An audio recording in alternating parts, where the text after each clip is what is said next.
ULulamela Mxaka ugagana nokufa egqiba kuqoshelisa izifundo kwezolimo. Umama wakhe uNomveliso Dyantyisa, owayengomnye wabantu abasibhozo ababekhwele kwinqwelomafutha yosapho kuquka nabantwana ababini, uthi bamiswa ngamapolisa kwisithokothoko sobumnyama esasibangelwa yinkungu. Wathi ke qala umntana besuka emphulisha imise ecaleni kuba ifestile wayeyivulile ezama ukuthetha namapolisa lawo, ifestile isezantsi badubula. So imoto yaphaphatheka ke ngoku usuka kuloo ndawo eyidutyulwa kuyo beqhubeka bedubula yaphuma endleleni yahamba yobetheka emithini yasiphula imithi amatye yahamba yoma ehlathini.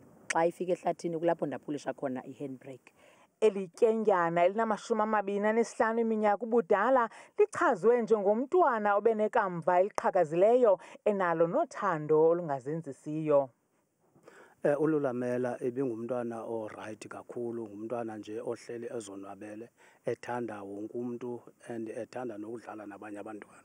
Utyelelo lwebutho elilodwa liphanda ulwaphulo-mthetho olwenziwa ngamapolisa i-IPID lungqamene nokufika koonontlalontle ukuzawuphulula imiphefumlo yosapho olusenemibuzo oluthi lunethemba lokuba iyawuphenduleka xa sele abarhanelwa bedakanca emaplangeni unobangela wokuba babulale uLulamela. Umntwana wethu asinakunako uba siphinde simvuse, kodwa ingasixolisa into yokokuba kuthiwe umenzi wobubi ubanjiwe, uyaphendula emaplangeni. Siqinisekiswe ngaloo nto.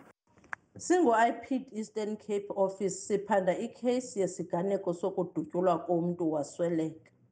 Kutyholwa ukuba lo mntu wadutyulwa ngamapolisa ngomhla woku-1 kuFebruwari kulo nyaka sikuwo u-2025.